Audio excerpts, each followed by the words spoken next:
विशोको ब्रह्म संपत्त्या शोको ब्रह्म संपत्त्या सन्निच्छिन्न द्वैत संशयः संचिन्नद्वैत संशयः लीन प्रकृति नैर्गुण्यात् लीन प्रकृतिर्नैर्गुण्यात् अलिंगत्वाद संभवः। अलिंगत्वाद संभवः। तो अर्जुन भगवान के दिव्य ज्ञान का स्मरण किए थे, जो भगवत गीता में भगवान ने उनको दिया, उसके द्वारा जो दिव्य ज्ञान प्रकाशित हुआ, उसके फल को यह श्लोक कह रहा है।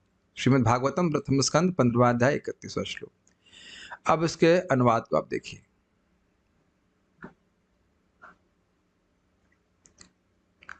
इसके दो अर्थ हैं, इसलिए ध्यान से सुनिएगा। आध्यात्मिक संपत्ति से युक्त होने के कारण उसके द्वैत के संशय पूर्ण रूप से छिन्न हो गए। इस तरह वह भौतिक प्रकृति के तीनों गुणों से मुक्त होकर अध्यात्म में स्थित हो गया। अब जन्म तथा मृत्यु के पाश में उसके फंसने की कोई आशंका न थी, क्योंकि वह भौतिक रूप से मुक्त हो चुका था। अन्वय देखिए। ब्रह्म संपत्त्या, इसका अर्थ है आध्यात्मिक संपत्ति के अधिकारी होने से, यानी कि प्राप्त होने से। अब आध्यात्मिक संपत्ति का अर्थ देखिए, अगर आप ब्रह्म संपत्ति का अर्थ सीधे सीधे ले, जो ब्रह्म का अर्थ होता है, मतलब अपने को आत्मा के रूप में देखने का सामर्थ्य, ब्रह्मभूत प्रसन्नात्मा। लेकिन ब्रह्म का अर्थ कृष्ण भी है, तो चक्रवर्ती पाद इसका अर्थ कृष्ण लेंगे। वो वियोग का अनुभव कर रहे थे, लेकिन भगवत प्रेम के कारण वह समझ गए कि कृष्ण उनसे दूर नहीं है। तो कृष्ण रूपी संपत्ति के कारण विशोकः, वह शोक से रहित हो गए। ये समझ में आ रहा है? देखिए, अगर जीव की बात करें, बद्ध जीव की, तो वह अपनी शरीर से पहचान करने के कारण यह इस भावना से या इस संपत्ति से रहित रहता है कि वह आत्मा है, जीव है, और इस कारण से बार बार वह शोक करता रहता है। अगर आप एग्जॉस्ट चला रहे हो तो खिड़की को पीछे खोल दीजिए, नहीं तो प्रयोजन नहीं है उसका। हाँ, और नहीं तो एग्जॉस्ट बंद करते, जैसे भी चाहें, एग्जॉस्ट ना बंद कीजिए, खाली खिड़की खोल दीजिए, खिड़की खोल दीजिए। हाँ, ब्रह्म संपदा समझ रहे हैं? इस समय हम लोग आत्मा के स्वरूप से च्युत हैं, हम अपने स्वरूप से च्युत हैं, गिरे हुए हैं। तो हमारी दो भावनाएं क्या प्रत्यक्ष दिख रही हैं? शोचती कांक्षती, शोक करते रहते हैं और आकांक्षा करते हैं भौतिक वस्तुओं के लिए। तो जब जी अपने आप को हम आत्मा के रूप में समझ लेते हैं, तो इस शोक और इस आकांक्षा से मुक्त हो जाते हैं। तो एक अर्थ ये हो गया कि भगवत गीता का ज्ञान सुन करके वह अपने को आत्मा के रूप में अनुभव किए, इसलिए शोक आदि से मुक्त हो गए। इन दो शब्दों का अर्थ समझ रहे हैं? दूसरा, विशोक, उनको शोक हो किस बात का रहा था? राज्य जाने का शोक हो रहा था, कृष्ण से विरह, विमुख नहीं, कृष्ण से विरह का अनुभव हो रहा था, इस कारण से। तो अब जब समझ लिए कि कृष्ण का संपर्क दूर कभी है ही नहीं, तो इसलिए विशोक का। ब्रह्म का अर्थ अगर अब आत्मा लेंगे तो वह भी अर्थ ठीक है, और ब्रह्म का अर्थ कृष्ण लेंगे तो वह भी अर्थ ठीक है। मैं धीरे धीरे जा रहा हूं, ना समझ में आए बात तो पूछ लीजिएगा। संचिन्न द्वैत संशय, उसके द्वैत के संशय पूर्ण रूप से छिन्न हो गए। इसमें बड़े बड़े अलग अर्थ लिए गए हैं। एक द्वैत, क्या मैं शरीर हूं कि आत्मा हूं? ऐसे करके बहुत सारे इस अर्थ लिए गए, उसको टीका में पढ़ेंगे। लेकिन जब इस प्रकार की आत्मा की संपत्ति या भगवान की संपत्ति से युक्त हो गए, तो सारे उनके द्वैत रूपी संशय समाप्त हो गए। शोक और मोह को भी द्वैत कहा गया है। डुअल, द्वैत मतलब होता है दो, वो सब समाप्त हो गए। क्या कृष्ण मुझे विरह के समुद्र में निमज्जित करके दुखी करेंगे, या कृष्ण मुझको मिलेंगे? तो इस प्रकार के द्वैत से भी मुक्त हो गए। कृष्ण तो मेरे हृदय में ही है। देख रहे संशय का कितना अर्थ है। अभी आप घबराइए कि जब टीका पढ़ेंगे तो सब समझाएगा। थोड़ा थोड़ा इंट्रोड्यूस करा रहा हूं आप लोग को। लीन प्रकृति नैर्गुण्यात्, इस तरह वह भौतिक प्रकृति के तीनों गुणों से मुक्त होकर अध्यात्म में स्थित हो गया। इसका अर्थ क्या है? प्रकृति के गुण जो हैं, प्रकृति के गुण अविद्या के कारण व्यक्ति गुणों के द्वारा प्रभावित हो रहा है। तो लीन प्रकृति मतलब प्रकृति के गुणों को उनकी अव्यक्त अवस्था में लीन कर दिया, उससे मुक्त हो गए। कहने का आशय ये है, इसलिए नैर्गुण्यात्, इसलिए वह निर्गुण हो गए, अपने स्वरूप में स्थित हो गए, गुणों के प्रभाव से मुक्त हो गए। अलिंगत्वात्, भौतिक शरीर से वीन होने के कारण, अब इसका अर्थ क्या है ये थोड़ा समझ लीजिए, यहाँ पे तो आपको टीका समझ में आ जाएगी। देखिए, लिंग शरीर अर्थात सूक्ष्म शरीर जो मन बुद्धि अहंकार का बना रहता है ना, उसको लिंग शरीर कहा जाता है। और वही लिंग शरीर बारंबार अन्य स्थूल शरीर के निर्माण का कारण है। तो अलिंगत्वाद मतलब उसका सूक्ष्म शरीर ध्वस्त हो गया, समाप्त हो गया। भाई सूक्ष्म शरीर गुणों से बना हुआ है, प्रकृति जड़ वस्तुओं से बना है, तो वही समाप्त हो गया। तो अब असंभव, अब जन्म तथा मृत्यु के पाश में उसके फंसने की कोई आशंका नहीं थी। केवल एक अर्थ है, दूसरा अर्थ सुनने के लिए तैयार रहिए। अर्थ यह है कि उनका तो सूक्ष्म शरीर था ही नहीं। क्या समझ नहीं आ रहा? क्यों? उनकी प्रकृति के कारण, स्वभाव से भगवान के पार्षद है। तो समझ में क्यों नहीं आ रहा है कि उनका सूक्ष्म शरीर नहीं है? तो कह रहे लीन मतलब जो समझ में नहीं आ रहा है। अब आपको समझ में आ रहा है कि अर्जुन का सूक्ष्म शरीर नहीं था। भाई कोई वस्तु किसी में लीन हो जाती तो दिखती नहीं है ना।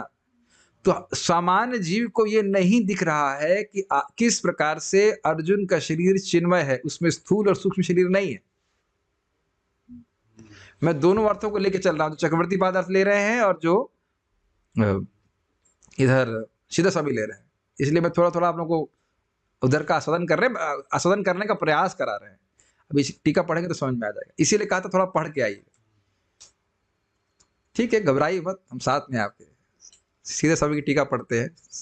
संस्कृत तो बड़ी स्पष्ट है, लेकिन सीधे शब्द की टीका पढ़ेंगे तो समझ में आ जाएगा। अर्जुन को जो ज्ञान प्राप्त हो गया था, उस ज्ञान का विशेष फल विशोक इत्यादि श्लोक से बतलाते हैं। उस ज्ञान का, दिव्य ज्ञान का क्या प्रभाव हुआ, यह श्लोक में बता रहे हैं। शोक के हेतु के अभाव के द्वारा इसी पर अर्थ का प्रतिपादन किया जा रहा है। अर्थात उनका जो किसी भी जीव में जो शोक का कारण होता है, उस कारण का नितांत अभाव अर्जुन में हो गया था। यहां आपको यस बोलने के पैसे नहीं मिलेंगे। नहीं समझ में आए तो बताइए। नहीं समझ में आया? जैसे मान लो किसी व्यक्ति को जुकाम हो जाए, तो जुकाम होने का कारण है कोई भी कारण, वायरस वगैरह कुछ भी है। तो अब अगर उस हेतु का नितांत अभाव हो जाए, वो खत्म हो जाए वो कारण, तो जुकाम नहीं होगा। ये बात बोल रहे हैं। शोक के हेतु के अभाव के कारण, जिस कारण से शोक होता वह समाप्त हो गया। प्रकृति के गुणों के कारण होता है, वो सब होता है, वो सब समाप्त हो गया, प्रभाव भी समाप्त हो गया। तो शोक क्यों होगा? शोक तो इसीलिए हो रहा है ना कि मैं अहम और ममता की भावना रहती, मैं शरीर हूं और शरीर संबंधित वस्तुएं मेरी है, इनको, इसके कारण ही व्यक्ति तो शोक कर रहा है ना। आप सब जानते हैं ना, जीरो से हीरो की हमारी स्टोरी होती है। कुछ लेके नहीं आए, पानी का एक गिलास भी नहीं लेके आए, बोतल भी नहीं लेके आए पानी की, और हल्ले के भी नहीं जा रहे, और कितना हम शोक करते हैं कि हमारा कितना नुकसान हो गया या कितना हमारा लाभ हो गया। तो इस शोक का क्या कारण है? अज्ञान है। तो जब अज्ञान नष्ट हो गया तो शोक का कारण नष्ट हो गया कि नहीं? ठीक है। शोक के हेतु के अभाव के द्वारा इसी अर्थ का प्रतिपादन किया जा रहा है। मतलब जो भी शोक के कारण है, उनका नितांत अभाव हो गया था उनके चित्त से, इसलिए वह शोक हो गए। शोक का हेतु द्वैत भ्रम यानी भेद भ्रम है।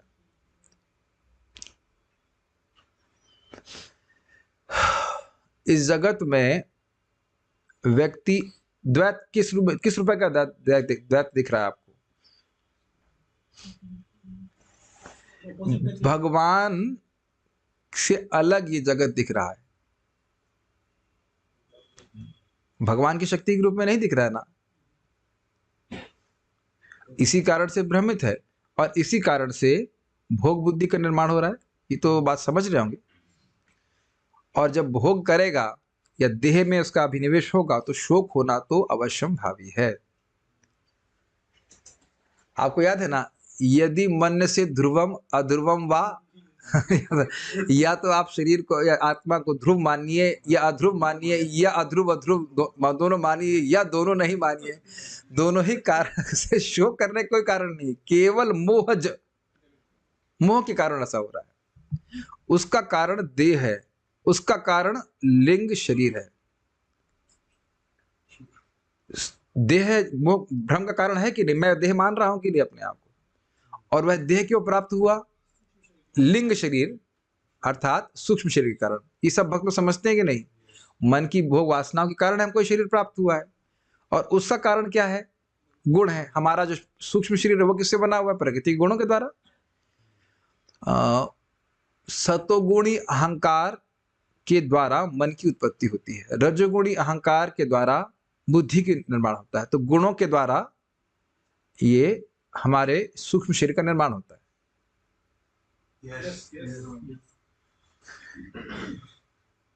मुझे पूरा विश्वास है कि आप लोग पूरी तरह समझ रहे हैं। तो उन गुणों का कारण क्या है? उन गुणों का कारण अविद्या है। तो यहां लिखा नहीं है निर्गुण्यात, जब निर्गुण हो गए अविद्या से निवृत्त हो गए, लीन प्रकृति। तो कैसे हो गए? वेदांत श्रवण के द्वारा मैं ब्रह्म हूं इस प्रकार का ज्ञान हो जाता है, मैं शरीर नहीं हूं। उस ज्ञान से प्रकृति के लीन हो जाने से निर्गुण की प्राप्ति हो जाती है।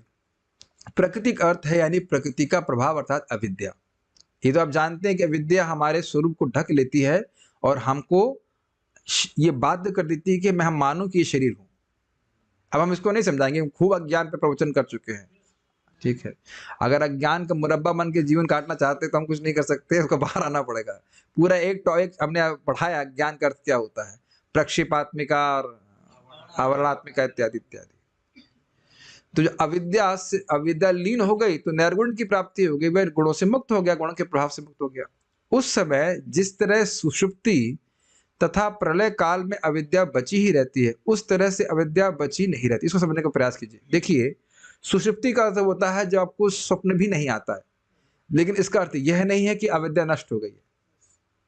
फिर आप जागृत होते हो, फिर हम लोग अविद्या में हो जाते हैं। अच्छा, दूसरा, ये तो बड़ा स्पष्ट है, प्रलय काल, जब निष्प्रपंच अवस्था आ जाती है, प्रकृति गुण सब शांत हो जाते हैं, हम सब लोग आराम से मुंह फाड़ करके बिल्कुल महाविष्णु के खूब स्पेस है, लेट जाते हैं बहुत समय तक। कितने समय तक?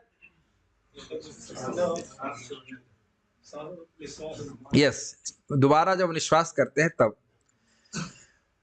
महाविष्णु, तब तक आराम से हम लेटे रहते हैं। तब क्या अविद्या नष्ट हो जाती है? नहीं। फिर जब जागृत होते हैं फिर वही इच्छाओं के संग हम इस प्रकृति में प्रवेश करते हैं। तो उस तरह से अविद्या नहीं बची है, वहां अविद्या बची हुई थी, लेकिन यहाँ अर्जुन की अवस्था में भगवान के बारे में सुन करके, वहां का स्मरण लिया, कथा सॉरी उनके ज्ञान का श्रवण करके, स्मरण करके अविद्या निवृत्त हो गई। ये समझना चाहिए। जितनी बार नाम जप कर रहे हैं आप, भगवत गीता भागवत पढ़ रहे हैं, आपकी अविद्या रूपी उग्रवादी पे बमबारी हो रही है।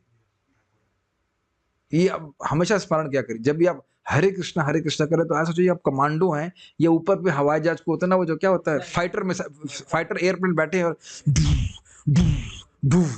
इस प्रकार से मार एक एक मिसाइल, हरे कृष्ण हरे कृष्ण ऐसे करके वो फोड़ रहा है।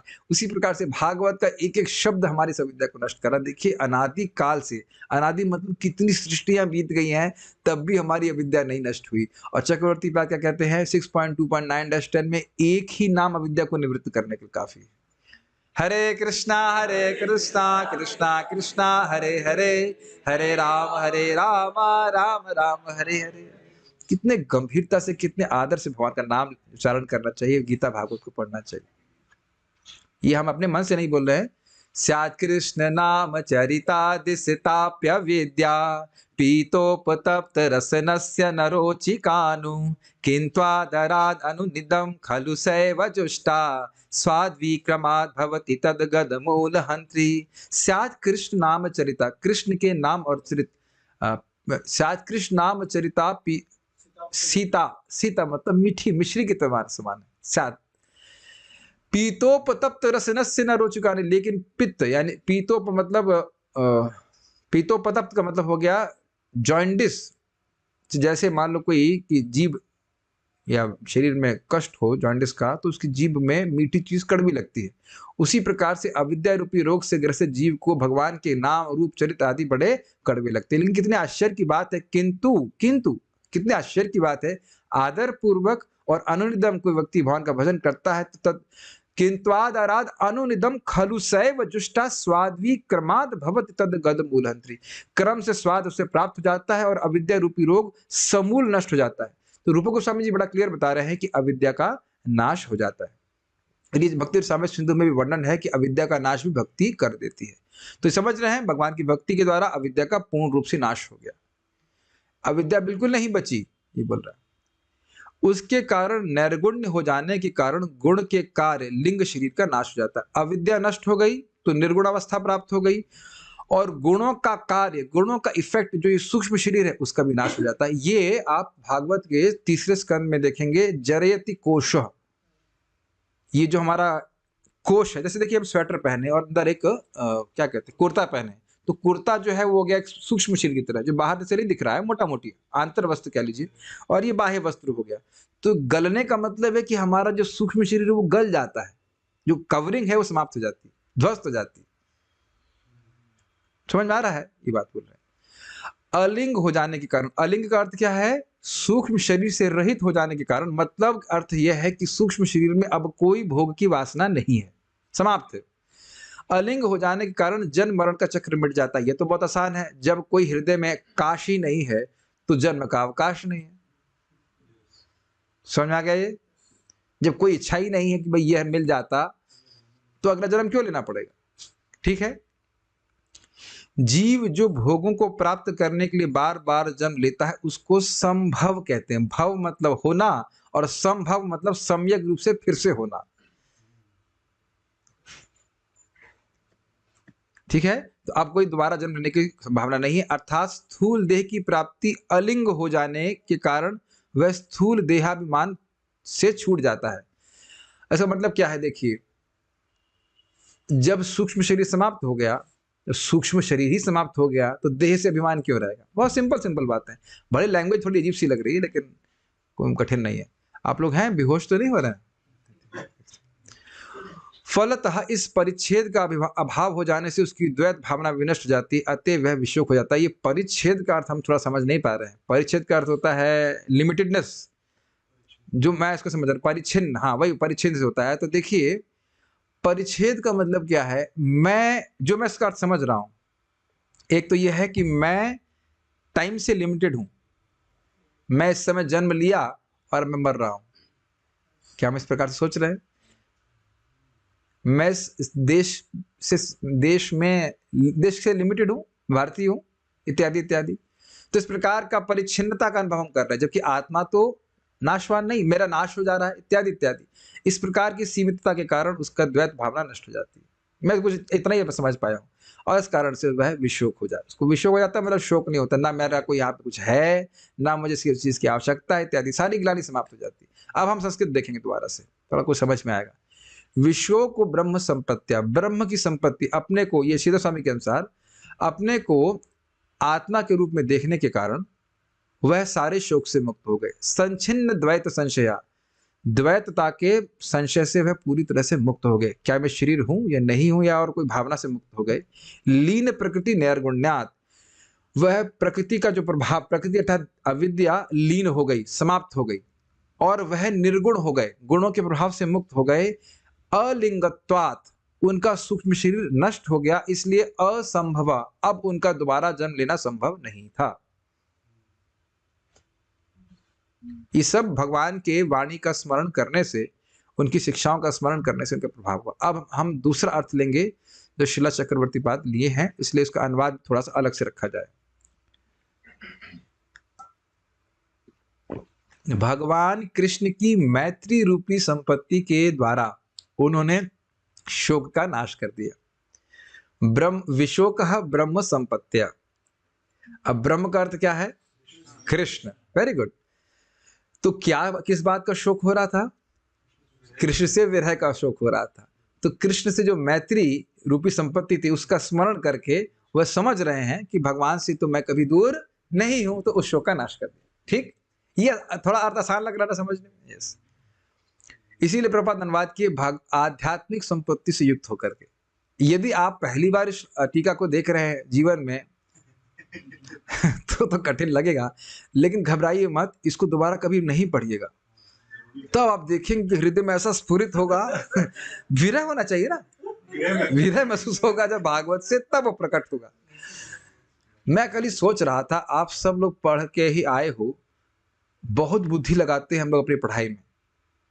क्यों भाई, आप लोग के प्रोजेक्ट में बुद्धि नहीं लगाते? ऐसे बैठे होंगे ना, कैसे इसको सॉल्व करें, क्या करें, हम सभी लोग सोचते हैं कैसे करें। तो भागवत में अगर ऐसी मति लगा कि कम से कम हाथ ऐसे मुंह पे आए तो सही कि क्या लिखा है इसके ऊपर। और अद्भुत बात यह है कि जो माता यहाँ पे है अपने बच्चों को खूब डांटती होंगी, पढ़ क्यों नहीं रही है, पढ़ क्यों नहीं रहा है कि नहीं, कान उमेटते होंगे। लेकिन यहाँ भागवत के लिए तो कोई कान उमेटने वाला है नहीं, इसलिए शायद आप सोचा छोड़ो, नहीं समझना क्या फर्क पड़ता है। अरे भाई ऐसा बोल रहे हैं, किया तो है ना, किया तो है ना। मार रहे को सामने प्रमाण दे रहा, पिटाई भी हुई है। तो भागवत अब नहीं समझ में आ रहा तो कान तो कोई उठा जाएगा नहीं, क्या कर सकते। लेकिन मैं समझ रहा हूँ कि जो बात, अच्छा जितनी बात यहाँ बोल रहा हूँ उतना तो समझ में आ रहा है, नहीं समझ में आ रहा तो आप पूछ लीजिए, क्या करना है। भगवान से वियोग संबंधी सभी संशय उन्होंने नष्ट कर दिए। इसको अभी टीका में आ जाएगा क्लियर कि क्या संशय था उनका भगवान से विरह के संबंध में। इसको लिए हम यहाँ भी खोल नहीं रहे, खाली अनुवाद पढ़ रहे हैं। क्योंकि वह अपनी प्रकृति के कारण गुणों से परे थे। समझ में आया? प्रकृति करते रहे कि भाई वह तो भगवान के परिकर थे, उनका तो शरीर पूरी तरह से चिन्मय था। प्रकृति में समझ रहे हैं, उनका स्वरूप ही इसी प्रकार का था। यद्यपि यह अनुभव करना कठिन था, अर्थात लीन कर, समझ रहे हैं वो, समझ में आ रहा है ना आपको भगवान अर्जुन का शरीर किस प्रकार से चिन्मय था? समझ आ गया ना सबको? अर्जुन को समझ में, सॉरी दुर्योधन को समझ में आ रहा था कि दुष्ट महाराज अर्जुन आदि का जो दिव्य शरीर है वो दिव्य है। वो तो यही सोच रहे हैं कि जैसे हमारा स्थूल देह है और सूक्ष्म देह है, अगर थोड़ा गीता पढ़ा होगा वो, तो उस प्रकार से अर्जुन का भी है। आप में से एक व्यक्ति हैंड रेस कर दे कि उसको समझ में आ रहा है, मैं भी हाथ नहीं खड़ा कर रहा हूं, कि ये दिव्य शरीर का मतलब क्या होता है। कुछ अच्छा, और नहीं ये भी नहीं कि आप देखे होते तो समझ लिए होते, ये भी तो नहीं समझ में आ रहा। हम तो बस इसी देह का अनुभव करते हैं, इसी सूक्ष्म स्थूल देह का अनुभव करते हैं, और उसके विकारों का, अष्ट राजसिक विकार षड राजसिक विकार, काम क्रोध लोभ मोह मद मत्सर्य, यही हमारे प्राणों से मिल करके शरीर में व्याप्त होता रहता है कि नहीं? षड राजसिक विकार, 6 प्रकार की षड उर्मियां, उन्हीं का अनुभव करते हैं। ये महाप्रभु के शब्द है ना, सनातन गोस्वामी को कह रहे हैं कि तुम्हारा शरीर चिन्मय है। भगवान जानते इसका अर्थ क्या होता है, तो इसीलिए कह रहे हैं लीन। वह अपनी प्रकृति से ही चिन्मय देह वाले थे, और इसको समझना बड़ा कठिन था। इस कारण से वे सूक्ष्म शरीर से रहित थे। उनका मन बुद्धि अहंकार नहीं था, भौतिक। और इस, अच्छा अभी भी नहीं समझ में आ रहा है तो ये बताइए कि अजामिल को जो वैकुंठ के पार्षद दिखे, वो इंसान जैसे लग रहे थे, भले 4 हाथ हो, लेकिन क्या यमदूत समझ पा रहे हैं कि ये वैकुंठ के दूत हैं, दिव्य शरीर वाले हैं? यद्यपि वो देख रहे हैं जाचल्यमान है इत्यादि इत्यादि, तो समझ वही रहे कि इसी जगत के होंगे, लग रहा कोई देवता होंगे तो कुछ भी होंगे, लेकिन वो ये नहीं समझ पा रहे हैं कि ये जो है वो निर्गुण व्यक्ति। इसीलिए यमराज से जाके कंप्लेन की है कि यमराज जी जाकर के जरूर उनको दंड देंगे। अब तो समझ में आ रहा है ना कि वो यद्यपि वो कोई व्यक्ति चिन्मय शरीर वाला है, सामने प्रकट है, ज्वाजल्यमान है, फिर भी समझ नहीं पाएगा व्यक्ति, वो समझना कठिन है। उन वैकुंठ वासियों का क्या कोई स्थूल या सूक्ष्म शरीर था? तो जब वैकुंठ वासी यहाँ पे घूमते ही रहते हैं, जब चाहे अपने को प्रकट कर सकते हैं, अर्जुन प्रकट नहीं कर सकते अपने आप को। अब कुछ युक्ति से समझ में आ रहा है ना? ठीक है। और इस कारण से उनका भौतिक जगत में पुनः जन्म नहीं होना था। वो ये ऐसा नहीं कि उन्हें साधन के द्वारा किया, वो स्वरूप से ही ऐसे है। ये समझना होगा कि जैसे ड्रामा पार्टी होती है तो जो लीडर है, डायरेक्टर है, उसके साथ ही साथ सुदामा पर वो ऐसे बैठिए, ऐसे बैठिए। हाँ, तो क्या बात कर रहा था मैं? सभी भक्तों को ऐसे बैठना है, ड्रामा ऐसे ऐसे बैठिए, लाइक दिस, नॉट फेसिंग दीवार का सहारा नहीं लीजिए। वो आपका वो जो अगर कठिनाई लग रही पीठ में, सॉरी, तो आप वो हमारा जो क्या कहते हैं नया बनाया गया वो दे दीजिए, लेकिन nobody to support of the wall. नहीं तो भागवत ऐसे पढ़ते ही आपको पीछे समाधिस्थ हो जाएंगे, लीन प्रकृति हो जाएंगे। ठीक है, प्रकृति में लीन हो जाएंगे।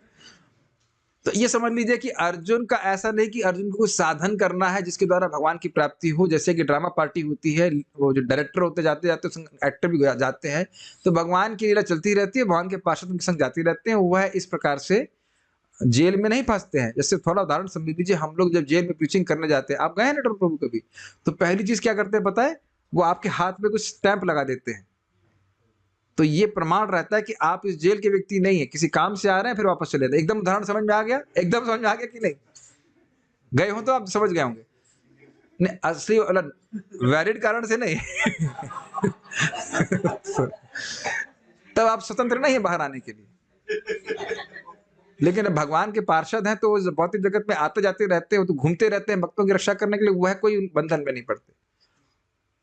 अब जरा देखिए, बहुत सुंदर बात भगवत गीता में कहा गया है, वैसे हम बोलिए, मन मना भव मद भक्तो मदयाजी माम नमस्कुरु मामेवैश्यसि सत्यम ते सत्य यानी प्रियोस्मे।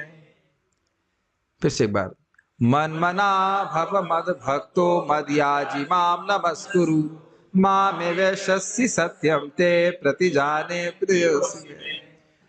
मन मना इसमें बड़ा अच्छा अर्थ लिया गया है। इसका अर्थ देखें, हाँ, इन्होंने तो सीधे भगवत गीता का अर्थ मतलब एक अर्थ लिया, सदैव मेरा चिंतन करो, मेरे भक्त बनो, मेरी पूजा करो और मुझे नमस्कार करो, इस प्रकार तुम निश्चित रूप से मेरे पास आओगे। मैं तुम्हें वचन देता हूँ क्योंकि तुम मेरे परम प्रिय मित्र हो। इसमें बहुत अच्छी बात है क्योंकि भगवान मनुष्यों के बीच में बोल रहे हैं, और इसलिए भगवान मनुष्यों की रीति से बोल रहे हैं। मनुष्य क्योंकि झूठ बोलते हैं इसलिए उनको बोलना पड़ता है, अरे हम वचन दे रहे हैं। ये बात समझ रहे हैं? देवता भी कभी झूठ नहीं बोलते। जब देवताओं ने उद्घोष किया था कि देवकी का 8वां पुत्र मारेगा, तो ये नहीं बोले हम सच बोल रहे हैं। ऐसा बोलने की जरूरत नहीं, वो सच ही बोलते हैं। तो जब देवता सच ही बोलते हैं तो भगवान को यह बोलने की क्या जरूरत है कि मैं प्रतिज्ञा कर रहा हूं?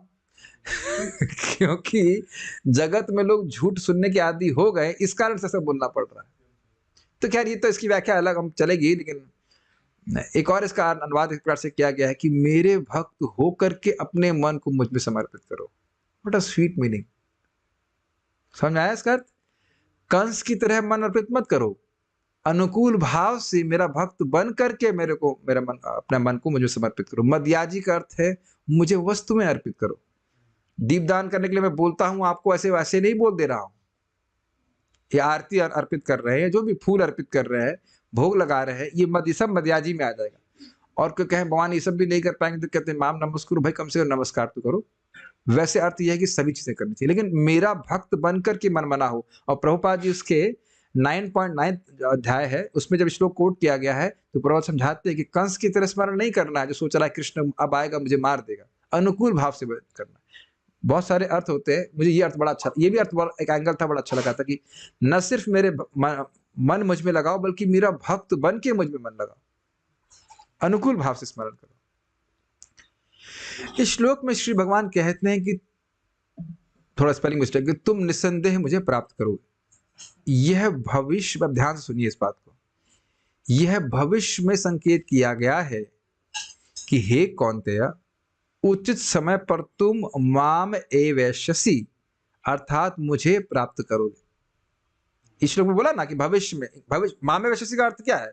भविष्य काल में तुम मुझको प्राप्त करोगे। परंतु स्नेहवश मैं आज तुम्हें स्वयं को प्राप्त करने के उपाय का वर्णन कर रहा हूं।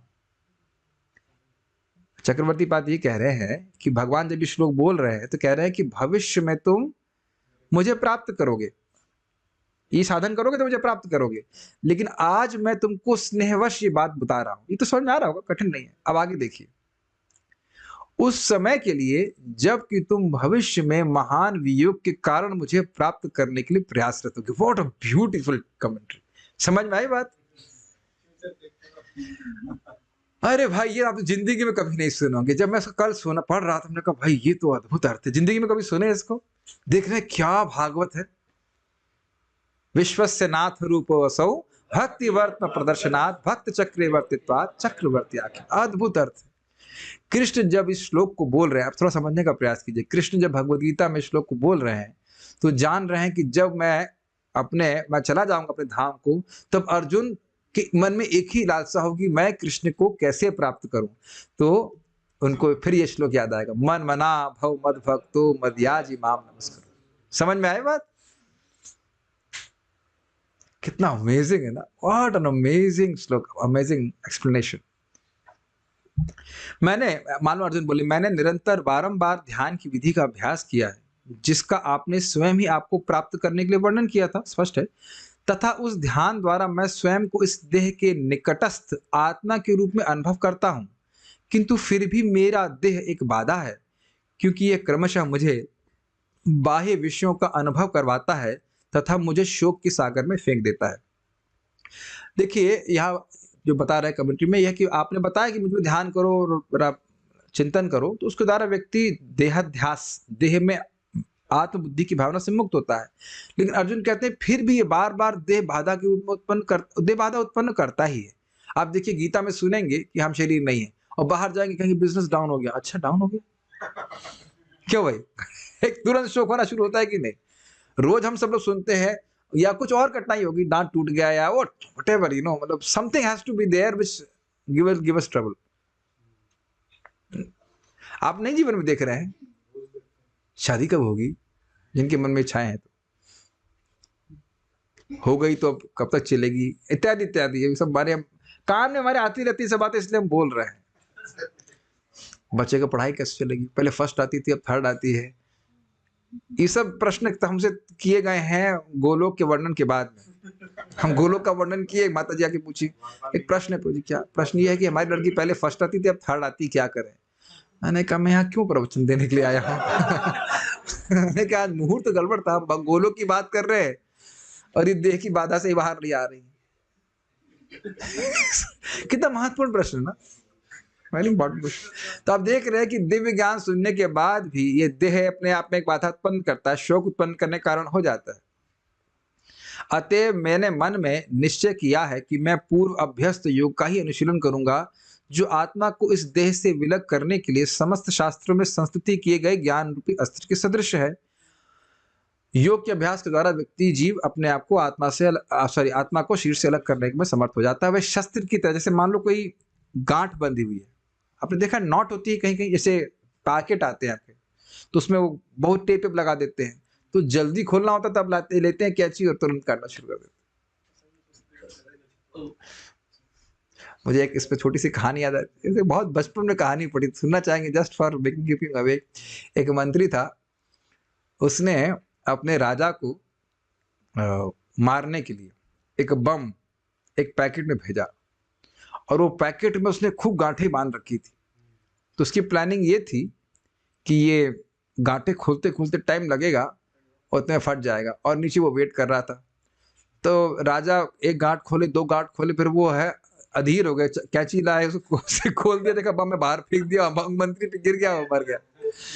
तो मैं खाली कहने का आशय यह है कि गांठ को धीरे धीरे भी खोल सकते हैं, और अगर आप कुछ अस्त्र ले आए, कुछ कैंची ले आए, तो जल्दी कट जाती है। तो उसी तो कह रहे हैं कि जो योग का अनुशीलन करने से व्यक्ति इस जकड़ से मुक्त हो जाता है। विद्यते हृदय ग्रंथि छिद्यन्ते सर्व संशया। तो भागवत कथा सुनने से, योग के अभ्यास मतलब भगवान पे ध्यान के अभ्यास के द्वारा ये कट जाता है। यद्यपि मैं आध्यात्मिक जीव हूं, परंतु यह जिज्ञासा न करते हुए कि मैं कृष्ण का नित्य परिकर हूं अथवा भगवान नारायण का, मैं इतना ही जानता हूं कि मैं अदम्य प्रेम युक्त एक प्राकृत मनुष्य ही हूं। अब देखिए, अदम्य क्या मतलब? दमन करने का समझते हैं आप, दबा देना, और अदम्य का अर्थ क्या हो गया? जिसको दबाए नहीं जा सकता। तो ये भावना इनकी यहाँ पे अर्जुन की हो रही कि भाई हम अब भगवान कृष्ण के परिकर हैं या नारायण के परिकर, उससे हमारा कोई मतलब नहीं, लेकिन हम एक इंसान है, और हम अनुभव कर रहे हैं कि हमारी अत्यधिक आसक्ति श्री कृष्ण में है। ये क्या अर्जुन के लिए अनुभव करना कठिन था? नहीं था। परंतु इस स्थिति का आच्छादन करने मात्र के लिए ही मैंने क्षण भर के लिए रोगारूढ़ अर्थात योग की स्थिति प्राप्त की है, यह इस श्लोक में कहा गया। ये यहां तक लिंक था। घबराइए, जितनी बात समझ में आ रही उतना समझ लीजिए। मतलब कुछ समय के लिए कि इस भावना से मुक्त होने के लिए कि मैं एक प्राकृत शरीर धारण किया वाला व्यक्ति हूं, उसलिए मैंने योग का अभ्यास किया। बस इतना बात बोल रहा है। हमारा यहाँ पे कर्तव्य है कि जो टीका है उसको समझा दें, बाकी आप लोग उसको दोबारा पढ़ेंगे, समझेंगे, तो फिर बात समझ में आएगी। ऐसा नहीं कि मैं एक बार बोलूंगा तो सब समझ में आ जाएगा, या मुझको ही पूरा समझ में आ गया। ये भी मैं क्लेम नहीं कर रहा। योग का अभ्यास किया, भगवान पे ध्यान करने का अभ्यास किया। ब्रह्म की संपत्ति प्राप्त करने पर शोक नष्ट हो जाता है, मतलब अपने को आत्मा के रूप में अनुभव करने के द्वारा शोक नष्ट हो जाता है। ये सूत गोस्वामी का उनके अभिमत अनुसार ही कथन है, जैसे सूत गोस्वामी जी सोच रहे हैं। वस्तुतः जगत की संपत्ति को त्याग करके व्यक्ति भगवान श्री कृष्ण की प्रकट तथा अप्रकट लीलाओं में श्री कृष्ण की नित्य प्रिय मित्रता प्राप्त करके शोक से मुक्त हो जाता है। यह ब्रह्म संपत्ति का अर्थ है। समझ में आया? ब्रह्म संपत्ति का अर्थ सूत गोस्वामी किस प्रकार से कर रहे हैं? अपने को आत्मा के रूप में देखने के लिए। लेकिन चक्रवर्ती बात कह रहे हैं, इसका अर्थ यह है कि जगत रूपी संपत्ति को त्याग कर कृष्ण से जो प्रेम रूपी संपत्ति उसको प्राप्त करके जीव शोक से मुक्त जाता है। क्या श्लोक है? कुंती महारानी की प्रार्थना में एक हम लोग श्लोक सुने थे, नमो अकिंचन वित्ताया निवृत्त गुणवृत्त। ये एकदम क्लियर हो गया। नमः अकिंचन वित्ताया, जो अकिंचन है, जो इस जगत की किसी भी संपत्ति को अपना नहीं मानते, उनके वित्त उनके धन कृष्ण आप हैं। और वो कैसे हैं? निवृत्त गुण वृत्ते। ऐसे भक्त भी गुणों की वृत्ति से, रजोगुण तमोगुण सतोगुण की वृत्ति से मुक्त है, और कृष्ण भी इसी प्रकार से मुक्त है। वही बात यहाँ पे आ रही है कि नहीं?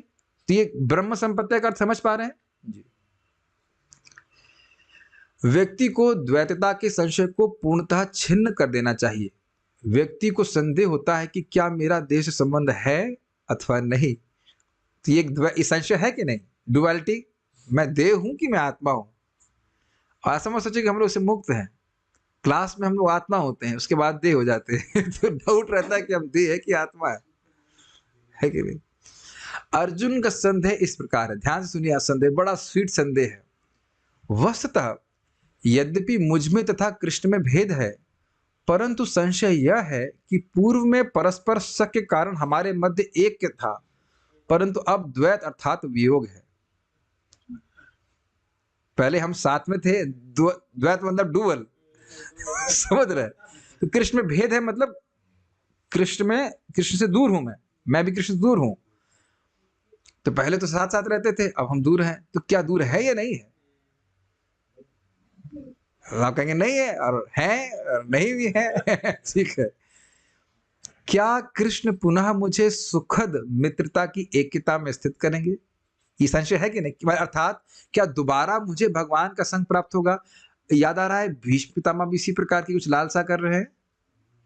बहुत पहले हम लोग सुन चुके हैं इस बात को कि क्या मुझे भगवान के दोबारा दर्शन प्राप्त होगा। ये समझने का प्रयास कीजिए कि भगवान श्री कृष्ण से जो मित्रता का सुख है वह असीमित है, वह अतुलनीय है।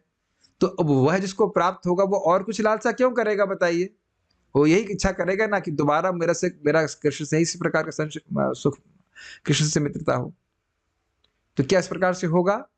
ये उनके मन में।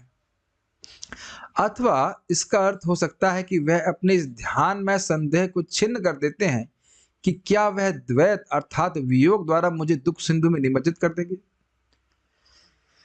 यानी कि संचिन्न द्वैत संशय, उनके मन में संशय आ रहा है कि हो सकता है कि कृष्ण मुझको अपने वियोग के द्वारा दुख के सागर में निमज्जित कर दें। लेकिन उस द्वैत को वह, या उस संशय को वह सम्यक रूप से छिन्न कर दिए भगवान की वाणी का स्मरण करके। क्योंकि आप जानते हैं भगवान की वाणी का चरण का स्मरण करके उनको भगवान की अनुभूति हो रही। तथा प्राकृत जगत में जन्म लेने वाले व्यक्ति के लिए भी भावी संस्कृति का भय नहीं होना चाहिए, क्योंकि प्रकृति को उसके गुण रहित पदार्थ में लीन करने के कारण उसका कोई जन्म नहीं हो, उसका पुनर्जन्म नहीं है। इसका अर्थ क्या? देखिए, इस जगत में भी कहने का अर्थ यहाँ पे है कि जो प्राकृत व्यक्ति है, प्राकृत जगत में जन्म लेने वाले व्यक्ति, मतलब हम सब लोग जन्म ले रहे हैं, तो यदि हमारा सूक्ष्म शरीर नष्ट हो जाता है तो हमको दोबारा जन्म नहीं लेना पड़ेगा। ये गुणों के प्रभाव से, अविद्या के द्वारा हमको जो भी शरीर प्राप्त है वो नष्ट हो जाएगा, तो दोबारा जन्म नहीं लेना पड़ेगा। अगर और समान शब्दों में कहें, अगर भौतिक वासना सब नष्ट हो गई तो दोबारा जन्म नहीं लेना पड़ेगा। अब तो समझ में आ गया। अर्थ स्पष्ट है। तथापि उनके अर्थात अर्जुन के लिए वस्तुतः कोई पुनर्जन्म नहीं है, क्योंकि अलिंगत्वात् अर्थात उनका कोई सूक्ष्म शरीर नहीं है। समझ में आ रहा है? हम जैसे हम सब, जब मज्यूम कर रहा हूं कि आप लोग भी इसी में हैं कि चिन्मय देह वाले हैं, तो मुझे नहीं पता लेकिन हम सब लोग इसी तरह से स्थूल और सूक्ष्म देह वाले हैं। तो यदि हमारा भी सूक्ष्म देह समाप्त हो जाता है, ध्यान दीजिएगा, भले इस समय स्थूल देह दिख रहा है लेकिन सूक्ष्म देह समाप्त हो गया, अर्थात भौतिक वासना मुक्त से मुक्त हो गया, तो हमको भी जन्म नहीं लेना पड़ेगा। तो फिर कैमुत्य नायसी, फिर अर्जुन का तो कहना ही क्या, उनका तो अलिंगत्वात्, उनका तो कोई लिंग शरीर है ही नहीं, भोग वासना है ही नहीं। आप समझ में आ रहा है? हाँ, चेतो दर्पण मार्जनम, चित्त का सफाई हो गई, कोई सारी भोग की वासना समाप्त, तो आपका सूक्ष्म शरीर समाप्त। अर्जुन के मन में, ये प्रभु जी कह रहे हैं कि अर्जुन के मन में लालसा थी कि युद्ध करके राज्य प्राप्त करेंगे। क्या ये बात सही है? ये बात सही नहीं है, नहीं है। वो तो ये कह रहे थे कि ये राज्य क्या तीनों लोगों का राज्य प्राप्त होगा तब भी मैं सुखी नहीं हो सकता। ध्यान देना होगा, ठीक है। और ये बात समझ लेना होगा कि अगर उस प्रकार की बातें वो बोले भी है कि युद्ध तो हम, राज्य तो हम युद्ध लेके ही प्राप्त करेंगे, वो सब भगवान की योग माया शक्ति के प्रभाव में हो रहा है। ऐसा नहीं कि उनको राज्य की कोई लालसा है। अभी आप देखेंगे, जैसे सुना भगवान चले गए, सब छोड़ दिए, तो उनका तो कोई सूक्ष्म शरीर नहीं, क्योंकि प्रकृति अर्थात स्वभाव से ही, स्वरूप से ही भगवान कृष्ण का सखा होने के कारण वह प्रकृति अर्थात गुणों से परे है। तो ये दिखता क्यों नहीं है? ये उनका स्वभाव क्यों नहीं दिखता है?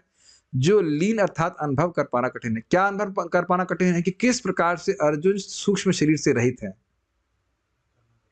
इस समय में थोड़ा एक रोचक घटना शिला प्रभुपाद जी के संबंध में है। प्रभुपाद जी से को बोला गया कि प्रभुपाद शायद वेस्ट अफ्रीका जाने वाले थे, और वहां येलो फीवर कुछ होता है क्या, पता नहीं, ऐसा कुछ था, कुछ महामारी चल रही थी। तो प्रभुपाद से कहा कि आप उसमें कुछ वैक्सीनेशन लगा के जाइए, ऐसा कुछ। तो प्रभुपाद कहते, it can not affect me, I don't have material body. अब कहेंगे ऐसे कैसे हो रहा है, प्रभुपाद जी तो वृद्ध होते भी दिख रहे हैं, इत्यादि इत्यादि इत्यादि। तो सनातन गोस्वामी जी के शरीर से भी फोड़े होते हुए दिख रहे हैं, और महाप्रभु क्या कर रहे हैं, तुम्हारा शरीर जो है वो चिन्मय है।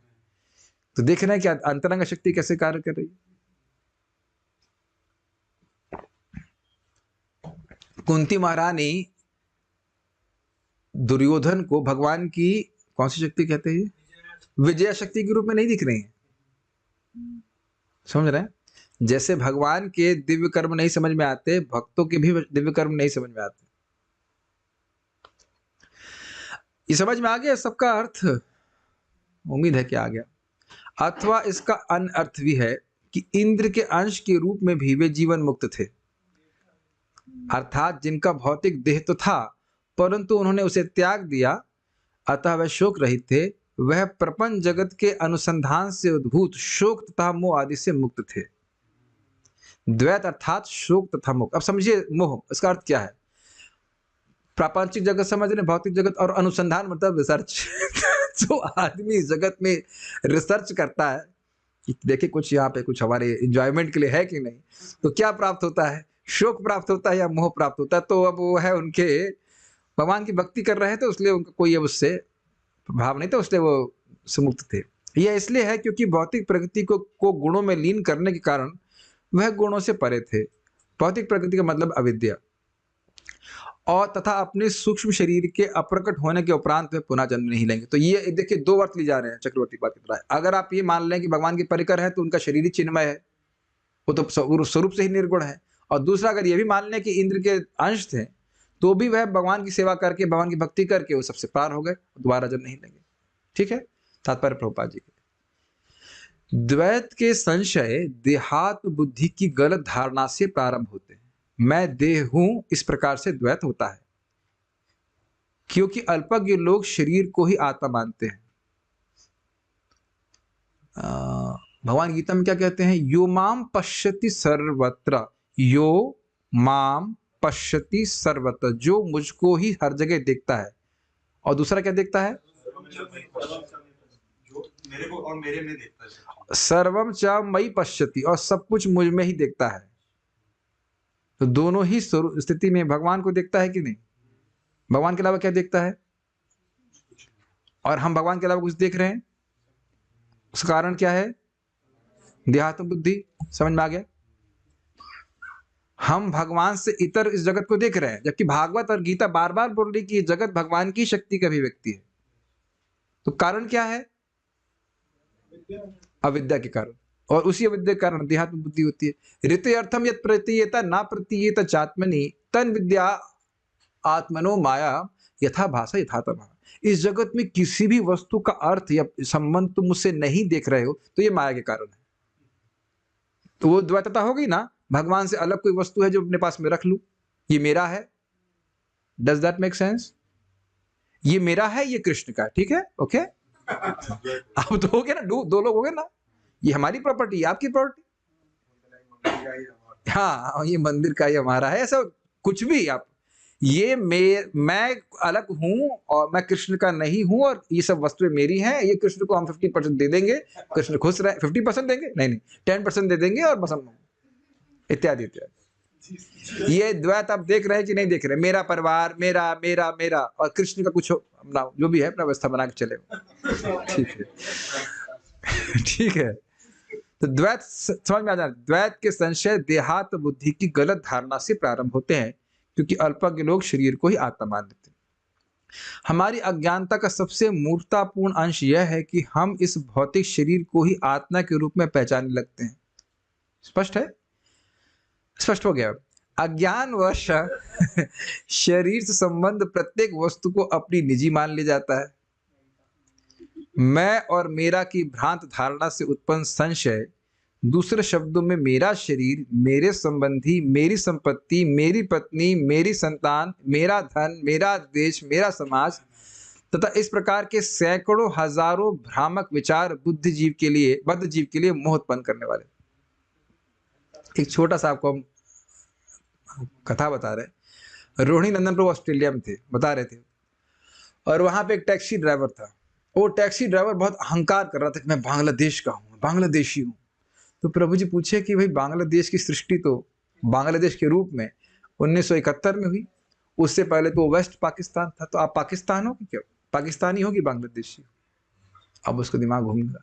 अच्छा, पाकिस्तान की सृष्टि भी सन 47 में हुई है, तो आप बताइए पाकिस्तानी है कि भारतीय है? तो प्रश्न बन जाएगा कि आप भारतीय हैं कि पाकिस्तानी हैं कि क्या है, बताइए। एक सोचने वाली बात है ना। और हम लोग भी कहते हैं हम इंडियन हैं, तो इंडियन शब्द भारतीय है, तो सोचने वाली बात है ना। बहुत सारे संशय हो जाएंगे। ये बताइए कि जो फोटो आपने घर का जो अपने बचपन का फोटो है, वो आप व्यक्ति हैं, या जैसे भी आप दिख रहे हैं वो व्यक्ति हैं, या जब 30 साल बाद जो दिखेंगे वो व्यक्ति हैं? सी संशय बन जाएगा ना, कौन से, किसको मैं बोल रहा हूं। अगर आप इस शरीर को मैं बोल रहे हैं, तो कौन मैं है वो? और जिसको मेरा बोल रहे हैं उसका भी तो स्वरूप परिवर्तित हो गया, तो किसको मेरा बोल रहे हैं? संशय आ जा रहा है कि नहीं? हम लोग कई बार उस बात को बोले, 7 साल में शरीर चेंज हो जाता है। तो मान लीजिए किसी की शादी को 7 साल हो गए हैं, हंस रहे हैं, हाँ नहीं बोल रहे, हो गए। चलो आपको नहीं, आज हम छोड़ दे रहे हैं। साधु सेवन प्रभु हो गए ना 7 साल, 14 हो गए। आपको विश्वास है ना कि जिससे शादी हुई तो वही है ना माता जी? हाँ बिल्कुल विश्वास है। लेकिन साइंस के अनुसार 7 साल में तो 2 बार शरीर चेंज हो गया है। तो संशय हो जाएगा ना, किसको मेरा कह रहे हैं, बताइए किसको मेरा कह रहे हैं? ये सब भ्रामक विचार है। अच्छा, मैं शरीर हूं कि मेरा शरीर है, ये भी एक संशय हो जाएगा। क्या ये मेरा शरीर है? क्या मैं ये शरीर हूं? इसमें भी संशय आ जा रहा है कि मैं ये शरीर हूं कि मेरा शरीर है। और आप जानते हैं सारी भावना गलत है। और कितना अद्भुत है ना, पिछले जन्म में भी हम इतना ही मान रहे थे जितना अभी मान रहे। हम बारंबार इस बात को बोलते हैं, अपने पे हंसना चाहिए हम लोग को। हम जितना पिछले जन्म में मान रहे थे उतना ही, उससे कम नहीं, टोटल उतना ही मान रहे हैं इसी शरीर को भी। और इसी जन्म में जितना मैं अपने आप को अपना शरीर मान रहा था 5 साल की उम्र में, उतना ही 2022 में 39 साल का हो जाने के बाद इस शरीर को उतना ही मैं मान रहा हूं कि मैं शरीर हूं। और तो भक्ति करने से थोड़ा तो पकड़ ढीली हो जाती है, ऐसी बात नहीं है, लेकिन नहीं भक्ति कर रहा होता तो उसी में अब्सॉर्ब रहता। क्वाइट अमेजिंग है। किंतु भगवत गीता के उपदेशों को आत्मसात करने से मनुष्य निश्चित रूप से ऐसे मोह से छुटकारा पा सकता है, क्योंकि वास्तविक ज्ञान यह जान लेना है कि भगवान वासुदेव या भगवान कृष्ण ही सब कुछ है। वासुदेव सर्वमिति स महात्मा सुदुर्लभ, अर्थात वासुदेव भगवान और उनकी शक्तियों के अलावा कुछ भी नहीं, और मैं भी उनका ही हूं, और मुझे हर वस्तु भगवान की सेवा में करनी चाहिए। कभी कभी लगता है ना, इतना क्यों दे भगवान को, ये भी भगवान को दे दे। ये आता है ना मन में, अरे दे रहे हैं ये भी दे दे।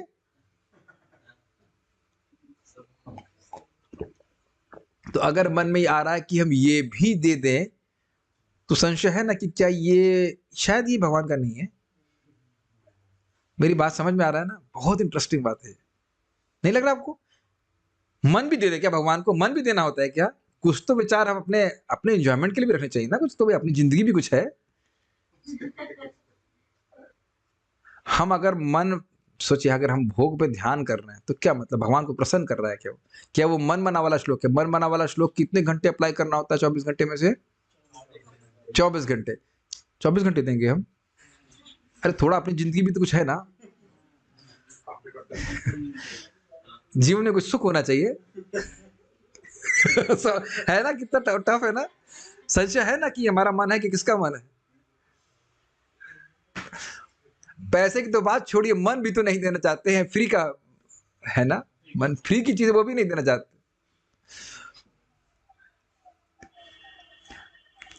प्रत्येक वस्तु उनकी शक्ति की आंशिक अभिव्यक्ति है। श्योर, एक एक बात पे संशय हमको हो रहा है। अगर किसी व्यक्ति को हम कुछ स्पेशल कार्य करता हुआ देखेंगे तो हमें लगता है ये उसकी करनी है, और इस कारण से हम द्वेष भी करने लग सकते हैं। लेकिन एकदम स्पष्ट भगवान गीता में बोले हैं ना, मम तेजोंश संभवम, इस जगत में जो कुछ भी व्यक्ति अच्छा कर पा रहा है वो मेरे ही तेज के द्वारा कर पा रहा है। क्यों संशय कर रहे हो? अब मेरी बात समझ रहे हैं? अगर हम ये सोच रहे हैं कि ये व्यक्ति, कोई भी व्यक्ति कुछ अच्छा कर रहा है अपनी क्षमता के अनुसार, तो हमारे अंदर कॉम्पिटिटिव भावना आ ही जाएगी। क्या प्रहलाद महाराज कोई संशय था? नहीं था। हिरण्यकश्यप जो कुछ कर पा रहा है भगवान के ही शक्ति से कर रहा है, और हिरण्यकश्यप को बहुत संशय था, मुझे विष्णु बल क्यों देगा? मुझे विष्णु बल देगा, मेरा शत्रु होकर मुझको बल देगा। क्लियर है ना? संशय है ना? यस। शक्ति तथा शक्तिमान अभिन्न है, अतएव पूर्ण ज्ञान के प्राप्त होते ही द्वैत का भाव समाप्त हो जाता है। क्लियर, समझ में आए? जगत में भगवान से भिन्न कोई वस्तु नहीं। जो ही अर्जुन ने भगवत गीता के उपदेशों को ग्रहण किया जिसमें वह दक्ष था, त्यों ही उसके शाश्वत सखा भगवान कृष्ण के संबंध में उसका भौतिक बोध मिट गया। क्या भौतिक बोध होता है यहाँ पे बताइए? पापा हमारे मर गए, हमेशा के लिए हमको दोबारा कभी नहीं देख पाएंगे। यही बात प्रभुपाद जी पहले बोल चुके हैं तात्पर्य में। कभी कभी भगवान के शाश्वत भक्त भी मोहग्रस्त हो जाते हैं कि अब तो कृष्ण गए, अब मैं दोबारा कभी नहीं मिल पाऊंगा। समझ में आया? भौतिक बोध का मतलब समझ पा रहे हैं? जैसे जगत में कोई व्यक्ति दूर चला जाता है, हम उससे नहीं मिल सकते, ऐसा भौतिक बोध आपको भगवान के संबंध में नहीं रखना चाहिए। तो वह उनका समाप्त हुआ। उससे यह कैसे हुआ? देखिए, उससे यह अनुभव हुआ कि भगवान अपने उपदेश के द्वारा, अपने रूप, लीलाओं, गुण इत्यादियों के द्वारा अब भी उसके समक्ष उपस्थित है। क्लियर? वह अनुभव कर सका कि उसके मित्र भगवान कृष्ण विभिन्न अद्वैत शक्तियों में अपनी दिव्य उपस्थिति के कारण अब भी उसके समक्ष उपस्थित थे, और देश काल के प्रभाव के अंतर्गत शरीर के अन्य परिवर्तन के द्वारा भगवान की संगति को प्राप्त करने का प्रश्न ही नहीं था। बहुत अच्छी लाइन समझने का प्रयास कीजिए। देखिए, भगवान अपनी शक्तियों, अद्वैत शक्ति मतलब जो शक्तियां भगवान से नॉन डिफरेंट है, के द्वारा अपनी दिव्य परिस्थिति के कारण, अपनी ट्रांसेंडेंटल सिचुएशन के कारण हमेशा उपस्थित है। अगर आप प्रेमी हैं, हृदय में तो भगवान को देख रहे हैं, मंदिर में आप किसको देख रहे हैं? प्रतिमा नाही तुम्ही साक्षात ब्रजेंद्र नंदन। भाई देखिए, मैं उस पे आज सुबह भी मंगल आरती में विचार कर रहा था, इतना अद्भुत लग रहा था। हमने कहा देखिए कि हमारा मंदिर या स्कॉर का कोई भी मंदिर क्या कृपा दे रहा है। जो बाहर से लोग ऐसे बूंदी मतलब एकदम नए लोग आ रहे हैं, उनको साक्षात भगवान को देखने का मौका दिया जा रहा है। यद्यपि वो ना समझ पाए, लेकिन भगवान तो समझ रहे हैं ना। इस अनइमेजिनेबल मर्सी है ना। तो हम खाली ये बोल रहे थे कि देश का परिवर्तन या समय के परिवर्तन के बाद भगवान की संगति प्राप्त हो, ऐसा नहीं है। ध्यान से सुनिए इस बात को। ऐसा नहीं है कि शुद्ध भक्त भगवान के धाम जाएगा तो भगवान का संपर्क प्राप्त करेगा, या जब काल बीतेगा और वह जब शरीर छोड़ेगा और भगवान के पास जाएगा तब भगवान से मिलेगा। ये बात समझ रहे हैं? भाई स्वर्ग कैसे जाएंगे? स्वर्ग यहाँ बैठे बैठे तो नहीं जाएंगे आप। स्वर्ग के लिए आपको स्वर्ग जाना पड़ेगा। क्लियर? और स्वर्ग जाने के लिए शरीर छोड़ना पड़ेगा, वो कुछ काल बीतेगा और फिर वह उसकी प्राप्ति होगी, इज इट नॉट? लेकिन भगवान की प्राप्ति, भगवान का अनुभव तो भगवान का भक्त यही कर लेता है।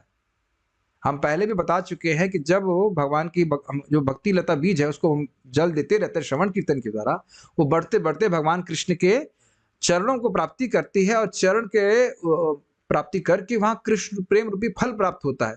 तो उसका फल का आस्वादन व्यक्ति यही करता है। उसका अर्थ क्या? अर्थ यह है कि भगवत प्रेम प्राप्त होने से यहां भी रहते हुए जब वह कृष्ण की सेवा करता है तो उसको वही सुख अनुभूति होती है जो आध्यात्मिक जगत में हो। और आप आगे देखिए, पढ़ते चले जाएंगे, जब विदुर जी उद्धव जी से भगवान कृष्ण के बारे में बोलते हैं तो उसमें लिखते हैं कि तल लोका, वह भगवत स्मृति के कारण ही तुरंत ही भगवान के धाम में चले गए। What does that mean? Uddhav ji, और फिर वह बाह्य स्थिति में आते हैं। बड़ा अमेजिंग है। और ऐसा एक और बात से समझिए, प्रभुपाद जी से अमेरिका में पूछा गया, Swami ji are you in America?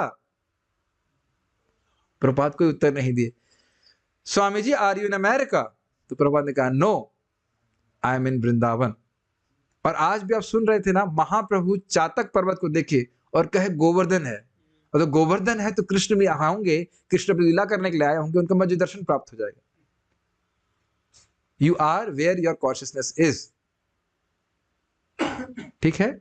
अन्येरा हृदय माना मोरा मान वृंदावन, मानवने एक कोरि मानी। समझ में आ गया? जिसका भगवान का प्रेम है जिसके हृदय में, वो तो उसके हृदय में लीलाएं स्फुरित होती रहती है, जैसे पिक्चर देखते हैं ना लोग यहाँ पे, इस तरह से। प्रेमांजन छुरित भक्ति विलोचनेना संतः सदैव हृदयेषु विलोकयन्ति। क्लियर? तो ऐसा नहीं है कि देश और काल का परिवर्तन होगा, यहाँ बैठे बैठे भी व्यक्ति भगवान की लीला का दर्शन कर सकता है। और आप जानते हैं वाल्मीकि जी क्या बोल रहे हैं? भगवान नाम का उच्चारण करने से भगवान की लीला मुझे कैसी दिखाई पड़ रही है? जैसे हाथ में रखा हुआ आंवला। कल आपने जब आंवला का जूस बनाएंगे, पहले हाथ में आंवला रखिएगा, कहा वाल्मीकि जी ऐसे बोल रहे थे। आंवला देख के आपको स्मरण हो जाएगी वाल्मीकि जी के शब्द। कितना अद्भुत बात है। कब होगा वो पता नहीं, लेकिन जब भी होगा आनंद आने वाला है। ठीक है कि नहीं? परम ज्ञान प्राप्त करके मनुष्य इस जीवन में भी भगवान की निरंतर संगति में रह सकता है, यदि वह केवल परमेश्वर का श्रवण कीर्तन चिंतन तथा पूजन करे। अभी हमको ये अलग अलग दिखता है, लेकिन आप लोगों को सबको अनुभव, कभी आपको अनुभव नहीं हुआ कि कृष्ण के नाम में सुख, विशेष सुख है जप करते हुए? You can not explain that. लेकिन उससे आप सभी भक्तों को, जो स्पेशली वृंदावन में आते हैं, सुबह उठ लें बढ़िया आराम से 8 बजे तक, नहीं 3 बजे आप नींद पूरी हो जाए, 3 बजे उठ करके बढ़िया से आप नाम जप कीजिए, विशेष सुख मिलता है। जो हमारे सामने बच्चे जापक बैठे हैं, तो मैं उनको अनुरोध करूंगा कि इस प्रकार से आप खूब लाभ उठाएं। 2, ढाई 3 बजे उठ जाइए, कौन सा आपको नौकरी करनी है, आपकी बाद में फिर से रेस्ट कर लिए जो कुछ भी है, लेकिन इट्स अमेजिंग, लॉटरी वाला टाइप से। ब्रह्म मुहूर्त तो यहाँ का स्पेशल है, आप लोगों ने अनुभव भी किया होगा। यहाँ का ब्रह्म मुहूर्त कुछ अलग ही है। राजकोट में कितने कोट बजा दीजिए, लेकिन वो भजन नहीं हो सकता ना। Immediately you feel the taste of spiritual energy. तो आप लोग को भगवान कृपा करके लाए हैं, जब शरीर छूट जाए तब चले जाना राजकोट, ठीक है? उससे पहले नहीं, 1 साल नहीं, शरीर छोड़ने के बाद चलिए। यहीं से बैठे बैठे राजकोट का आप संपर्क प्राप्त करें। लेकिन मुझे बड़ी खुशी होती है, मैं से बता रहा हूँ, हमारे जूम के ग्रुप में डिवोटीज इतना अच्छा जप करने वाले हैं, हम लोग करने वाले हैं। मैं तो सब प्रार्थना है कि सब लोगों को वृंदावन का वास मिले और सब लोग सुबह उठ करके बढ़िया से जाप करें और यहाँ के सुख का अनुभव करें। मैं से बताऊं, कृष्णा प्रभु के लिए मेरी इच्छा थी कि क्या मर रहा है लड़का बाहर, सामने बैठे उपाध्याय जी, मैं कहे लड़का क्यों परेशान हो रहा है, हमारे यहाँ पे आके सेवा करे। तो भगवान की कृपा से हो गया। तो भगवान हमारी इच्छा पूर्ण करते हैं, तो ये इच्छा करने में क्या दिक्कत है कि कोई भक्तों की भक्ति करे साथ में? पता नहीं भगवान क्यों करते, लेकिन कर देते हैं। मतलब ये सब करते क्यों मुझे पता नहीं, हम कोई योग्य नहीं है, लेकिन स्वभाव जब फोकस करने ले जाते हैं तो भगवान कर देते इच्छा। आपके लिए इच्छा ये है कि आप दुख में ना जाए। You understand what does that mean? ठीक है? तो द्वैतता। आज मैं सोच रहा था रामकृष्ण प्रभु इस समय कितने खुश हैं। देखो एक्चुअली अगर आप विचार कीजिए, बहुत खुश हैं। मंगल आरती जाते हैं, जप करते हैं, प्रसाद भी बढ़िया खाने को मिल रहा है, मृदंग अच्छा बजाते हैं, कीर्तन करते हैं, कथा सुनते हैं, कोई बोलने वाला नहीं है। क्या कमा के लाया? लेकिन उस द्वैतता में शायद आप नहीं आओ, नॉट कमेंट। श्रवण कीर्तन चिंतन के द्वारा और प्रत्यक्ष आप अनुभूति करते हैं, दिन में कितनी कितनी बातें होती हैं, लेकिन भागवत पढ़ करके जप करके कितना संतुष्टि प्राप्त होती है। आप ये देख रहे हैं कि पिछले 1 घंटे से कोई हमारा झगड़ा नहीं हुआ, कोई ऐसी बात नहीं जिससे हम उद्विग्न हो रहे हो। Don't you feel strange? आज मैं प्रसाद ले रहा था तब भी कोई व्यक्ति बोल रहे थे इसने ऐसा कर दिया उसने वैसा कर दिया। हमने कहा मैं क्या करूं, मैं क्या मैं ब्रह्मा हूं क्या जो मुझे बता रहे हैं आप? मुझे गुस्सा आ गया, मैं क्या मैं खाना छोड़ दूं क्या? क्यों बोल रहे हैं?